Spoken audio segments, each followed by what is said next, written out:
व्यवस्था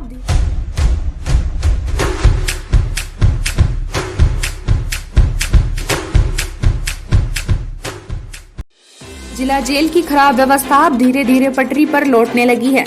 शौचालय मरम्मत से लेकर अन्य खराब संशोधनों का जीर्णोद्धार किया जा रहा है, जिसके कारण बंदियों को काफी राहत मिल रही है। यह कार्य वर्तमान जेलर अंजनी गुप्ता सरकार की मंशा के अनुरूप करा रहे हैं। वर्तमान जेलर अंजनी गुप्ता की यह योजना है कि बंदियों एवं बंदियों से मिलने वालों को जेल भी घर जैसा प्रतीत हो। पूर्व में जिला जेल के जर्जर एवं दयनीय अवस्था देखकर ब्रिटिश साम्राज्य के जेलों की याद आती थी। जिला जेल में बंदियों के कमरे, बैंकरों से लेकर चारदीवारी तक की स्थिति बदहाल अवस्था में थी। शौचालय में गंदगी का अंबार था। शौचालय सहित जेल के अंदर के पानी की टंकियां टूटी पड़ी थी। स्वच्छता का ध्यान नहीं रहने के कारण यहाँ तहाँ गंदगी का अंबार पड़ा था। नालियां जजबजा रही थी, जिसके कारण मच्छरों का साम्राज्य था। आए दिन बंदियों सहित सुरक्षा कर्मी संक्रामक रोग की चपेट में आते थे, लेकिन अब शौचालय, चारदीवारी, कमरे आदि की मरम्मत कर रंग रोगन कर दिया गया है। मच्छरों को भगाने के लिए बराबर फॉगिंग मशीन से कीटनाशक दवाओं का छिड़काव किया जाता है। मुख्य गेट की मरम्मत कर रंग रोगन कर दिया गया है। बंदियों एवं बंदियों से मिलने वालों से जेल को और अधिक सुविधाजनक एवं सुसज्जित करने के लिए आवश्यक सुझाव मांग कर उन पर अमल किया जाता है। कट रही है, हमारा मकान कट रहा है, गौशाला कट रही है, पूरा हमारा जो खाद खलिहान है वो भी कट रहे हैं। तो उसके बारे में हम यहाँ अपने हक के लिए लड़ रहे हैं। कहाँ पर, किस क्षेत्र में? हम नगर प्रधान, ग्राम नगर प्रधान मथुरा दोनों में आते हैं, हरमनी में भी आते हैं।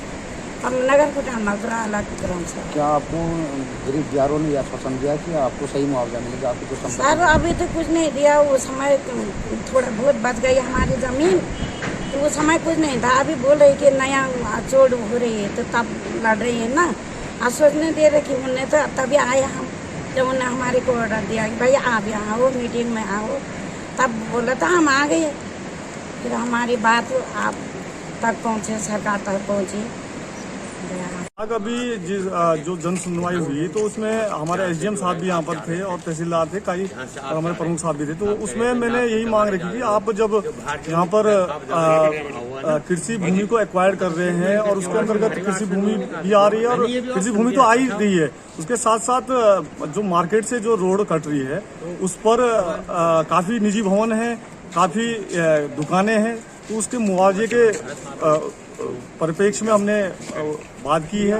और जो ये रोड बन रही है वो हमारी सामरिक दृष्टि से भी बहुत महत्वपूर्ण रोड है, क्योंकि ये हमको गौचर और पिथौरागढ़ को जोड़ता है, जहाँ पर हमारी बटालियनें रहती है। आईटीबी भी वहाँ पर है और जोशीमठ भी हमारी जो आर्मी है, तो उसका जो रूट है पिथौरागढ़ को जोड़ने का, तो यही एक सामरिक दृष्टि से बहुत महत्वपूर्ण ये रोड का जो चौड़ीकरण कर रहे हैं, बहुत महत्वपूर्ण दृष्टि से बहुत महत्वपूर्ण है।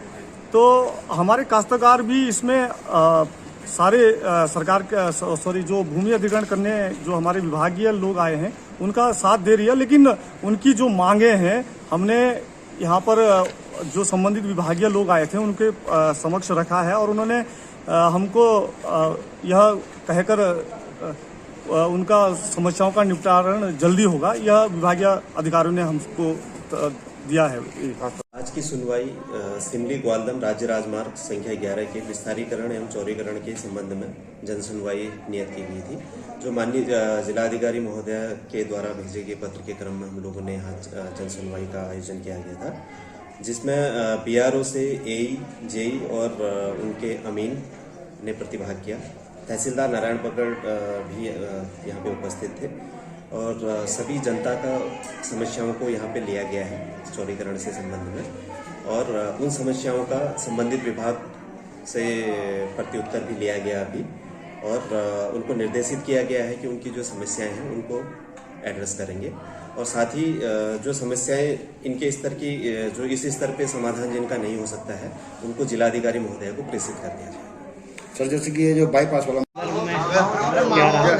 इसके बारे में बताएंगे। आज का चुनाव भाई साहब हमारा जो 10वां केदार पंचखाली टैक्सी यूनियन है, सबकी सहमति और निर्विरोध मुझे यहाँ पे अध्यक्ष चुना गया है, और ये इस मकसद से हमने चुनाव किया है कि हमारे नई कार्यकारिणी का गठन हुआ है और गठन में सबसे पहले हमारे मुद्दे हैं कि जो निजी वाहनों से द्वारा हमारे सवारियों को ढोया जा रहा है, जबकि हम उत्तराखंड सरकार को टैक्स पे करते हैं।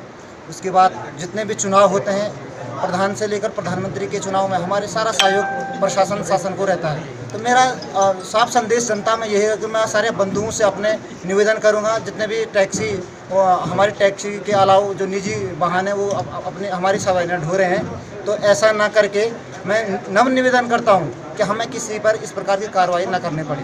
बहुत मेरे लिए मैंने ये सोच रखा है कि आप सभी मेरे जितने भी वाहन चालक बंधु हैं, आप भी अपनी जिम्मेदारियाँ अच्छे से निभा रहे हैं और निभाते आ रहे हैं इन 10 सालों या 20 सालों के अंतर्गत में।